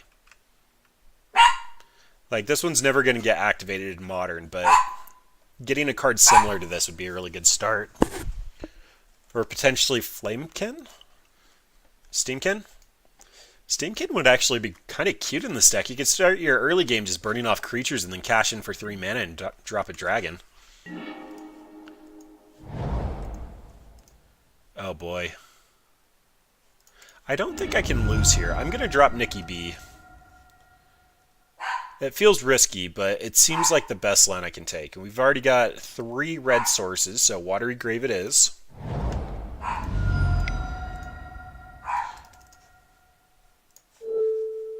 Oh, yeah. Should probably tap properly.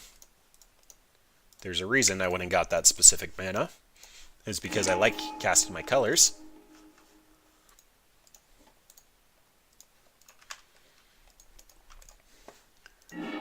And opponent was flooded, so we wasted a lot of the early game just bolting away our mana dorks. This is a combo piece though and had to die.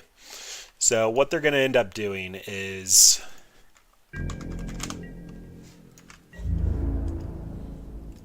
Yeah, opponent can't get in. They're eventually going to drop this Vizier of Remedies. If one or more -1/-1 counters would be put on the creature, you do that many -1 instead. So they activate the ability of Devoted Druid, and the replacement effect kicks in, saying that you can't put the 1/1 counter on. Sorry, you can put the 1/1 counter, but it's not actually a 1/1 counter, and then they can get infinite mana by untapping it. Alright, so...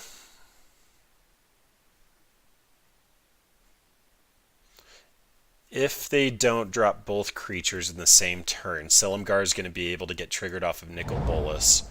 So for now, what I want to do is just get any old land, play my Slumbering Dragon. I should have been a little bit more concerned about my basics with the Field of Ruin out, but I don't think it matters.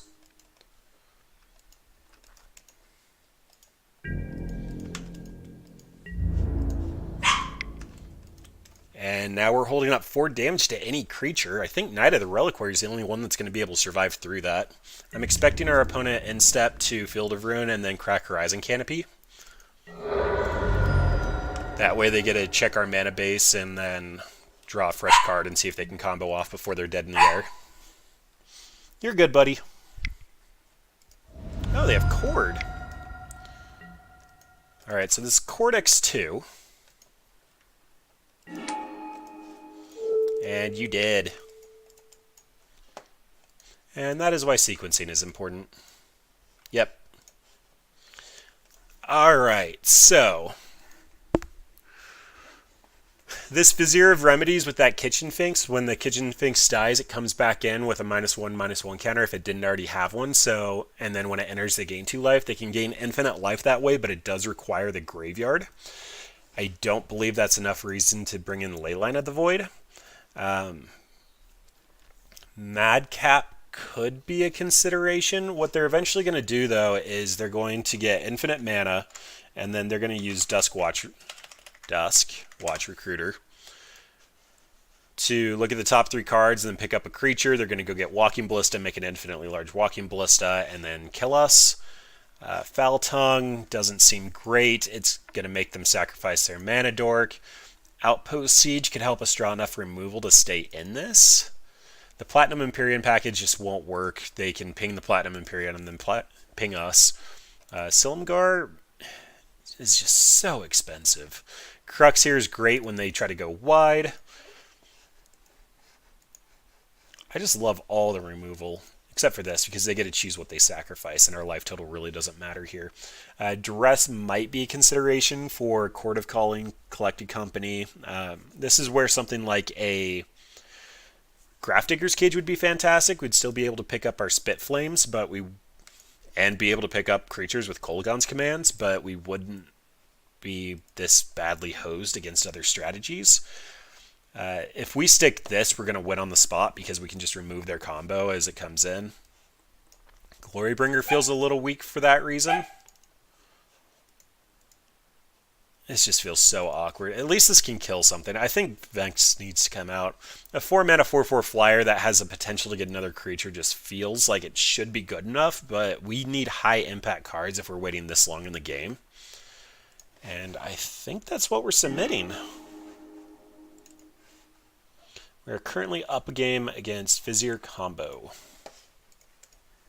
This hand is Bolt into Draconic Roar into 3 turns to draw a land to Spit Flame and K Command. We're going to be 1-for-1ing our opponent all day. And then 2-for-1ing, or 3-for-1ing. Yeah, I'm happy. This is a hand that I am quite happy to keep. Ooh, Cavern of Souls. We can still cast everything here. So Bloodstained Mire is eventually going to get Steam Vents. That'll get us our blue in case... Actually, Cavern should be able to hit our blue. Alright, and they drew into the Mana Dork. Either that or they're trying to protect it, but Steam Vents comes out. Our life total really isn't relevant. And... Alright, so we have to play an untapped land. We can play Draconic Roar. Yeah, so Cavern's going to come out naming Dragon. We can Draconic Roar off of this, and then we can shock in Blood Crypt and just expect to do one of these two. K-Command's at least going to have value no matter what modes we choose.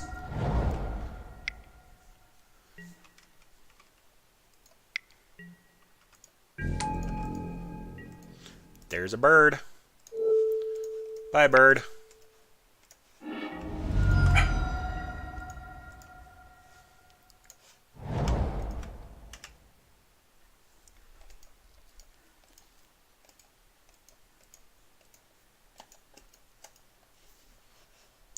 And let's see what opponents got, because they missed their land drop, and we've killed off all their mana dorks. They have 4 cards in hand, and we are in a commanding position.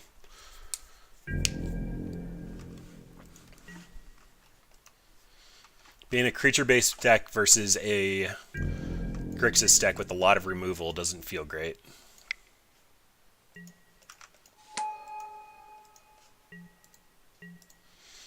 Alright, so because I have both sides here, I'm just going to fire this off for value. It might have been correct to Spit Flame because I'll be able to pick it up with Glorybringer, but I think Glorybringer on turn 5 is just going to come down and face roll a creature.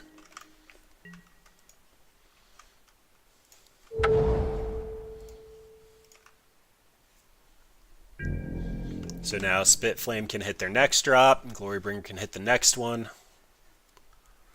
Or I can just wait and get Spit Flame back. Ooh, Thundermaw Hellkite is a good one. Alright, so this should pose to opponent that they should understand that they either have to path this or they aren't going to be able to keep a creature around.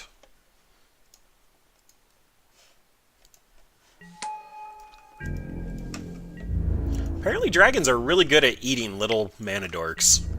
I mean, I heard they like goblins, that's why the Devour mechanic was there.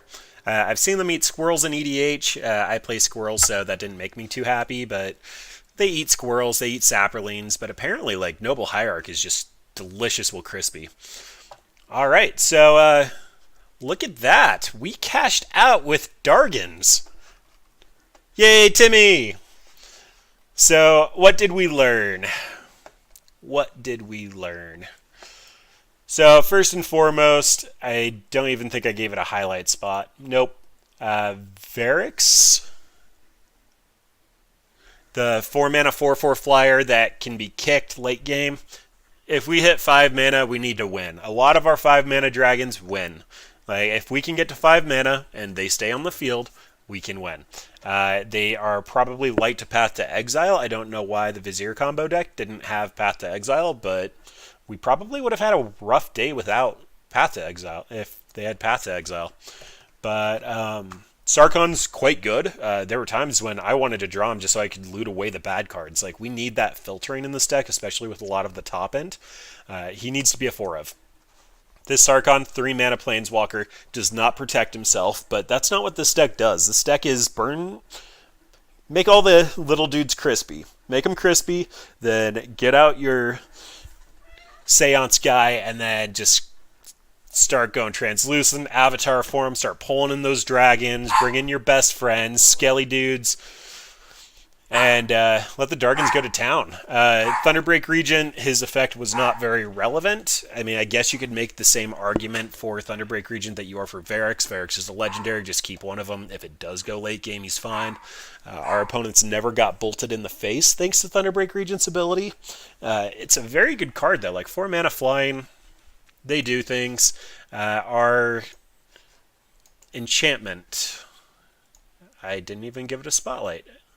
Fun. Let's go over here. We can look at Dragons. Dragon Tempest. Whenever a creature with flying enters the battlefield under your control, it gains haste. That was relevant. We actually beat Wizards because we had this, and we were able to attack in. I don't know how they didn't draw a bolt off a 3 with Risk Factor, but we beat Wizards. Then the pings any target, I am really bad at that. Like, if I knew that this was going to trigger Spitfire, we actually could have just won on the spot. We could have killed the Titty. We could have pinged our opponent down to below 8 and swung in with Platinum Empyrean. Part of the issue, though, is that this is what the curve looks like. A good deck typically looks like this in Modern. Like, something a little bit more like that. A lot of 1-drops, a lot of interaction. You're making your turn 1 play, your turn 2 play, possibly a turn 2 and a turn 1 play on turn 3, and hold this as good interaction. Or Kolaghan's Command, kill something, pick back up your 1-drop threat. And then you have a couple of finishers in here, like a Jace and a Teferi, and then possibly like an Entreat the Angels, or a Lyra, or just something in this ballpark. We're a bad control list, which is why I'm comparing to blue-white right now. If I actually go back and sort this by CMC, this deck looks atrocious. Spitflame is a good card advantage engine. I would probably end up finding a way to get this into the sideboard, though. Those creature matchups, it was insane when it wasn't insane. I kept forgetting it was in there because it's a 3-mana thing that literally did nothing in the matchup. Like, he was just hiding right in here, like next to Sarkhan or something. He just disappeared. It's a good card. Like, you buy it back, a lot of value. Your opponent's going to have to consider bringing in Graveyard Hate for 1 card if they're a creature strategy. Crux of Fate is cute. This art is amazing. I don't think I can necessarily blow that up very well, but it's Ugin fighting Bolas on Zendikar. And it's flavorful. Destroy all dragons or destroy all non-dragons. You're a dragon deck. You can do a one-sided board clear at 5 mana. Damnation is playable. I put Damnation in most of my black decks. Crux of Fate is probably just going to end the game, especially if it's following up a Bolas with haste that's shooting down a creature, and there's a lot of synergy here. The problem, though, is the reliability, the resilience. Sarkhan's looting is only going to get you so far. Sarkhan allowing you to cast a 6-drop on turn 4 seems quite good. I'm probably skimping on this category, but the number of times that we were waiting for our 4th mana to do something, or not being able to run out Sarkhan because he couldn't defend himself, was quite painful. A lot of fun cards in here, though. Like, we went full Timmy tonight. Okay, not full Timmy. We did get a couple of Madcap. We got a Madcap win. But we went pretty hardcore Timmy. And we played Dragons and cashed out. It did better than I thought it was going to, so exceeds expectations. If you just want to play fun Magic cards, you can do this. It's kind of kitchen table-y. You're going to have to accept to take your losses. I don't believe we should have beat Storm. Like, this should have been horrible against Storm. Leylines drive the price up with the sideboard. We're actually playing with a pretty optimal mana base. I didn't tune this, but it's where it needs to be. We have Cavern of Souls, we've got Shocks, we've got Fetches, we also have Kolaghan's commands. I said it before, but Brutality with Sarkon and Goryo's might have a fun home, bringing in like Dragon Lord Kolaghan or Dash Kolaghan and just like try to hit hard for a turn. Try to get a cheese win that way. You might be better off with Dragon Lord Kolaghan and a living in strategy, but that's getting far away from what this deck is. This deck is, I'm going to burn you in the face, I'm going to make you crispy, and then I'm going to drop a dragon, and then you're going to fear the dragon, and then you're going to die to the dragon. And there's a lot of strategies this won't work against, but it can do its thing. It's a fun F&M deck. I imagine that there's nothing else I'm contributing at this point, though. Surprise astonishment, we actually did well. I would love to see something like this. Dragon Master Outcast would be another card that could potentially be like on a maybe list. The problem is that he himself isn't a dragon. So he's 1 mana for a 1/1. At the beginning of your upkeep, if you control 6 or more lands, put a 5/5 red dragon creature into play with flying. So he was a really weird fringe creature because on turn 1 in standard, you'd run him out and he'd eat a bolt, or on turn 6, it'd pass to your turn, you'd get a 5/5 token and basically just win on the spot because it's hard to deal with. This won't work in Modern. 1 toughness ends up dying to things like Staticaster Mage, and I mean, we even had a bunch of weird things. Like, our deck was very well posed to beat creature strategies. If we come back and take a look at this, our Silumgar, it comes down, all of our attacking creatures are just going to -1/-1 the board, so they can get -3, -4, something along those lines. Our 5 mana Thundermaw Hellkite can clear up Lingering Souls tokens amazingly well. It can take out a lot of the affinity pieces. It's slow, but these are very strong cards if you make it to turn 5, and this suite of removal is quite good. We could potentially even see adding something like, I want to say Lightning Helix, but that requires white. I am super tired. But getting a little bit more removal would mean that we're just going to survive into our late game. We can help reduce our threat density by removing the Thunderbreak regents and potentially add something a little bit stronger. Bolus was actually really good because by the time he came down in Modern, you typically stole the last good card in their hand. We did lose one because we committed against Affinity and they had a forest and then top deck the threat we were afraid of. But he seems like a very good skill card, and then also has the good win condition at the end. Him coming down, shooting something, making them discard, swinging in for 4 off of the Dragon's Tempest. Like, there are some powerful things, and there's a reason we did cash out. But I don't think it's something to expect day to day, and I don't know. It's been said. You can have fun with it. Well, thanks for watching, and sorry this summary ran a little long, but have a good one.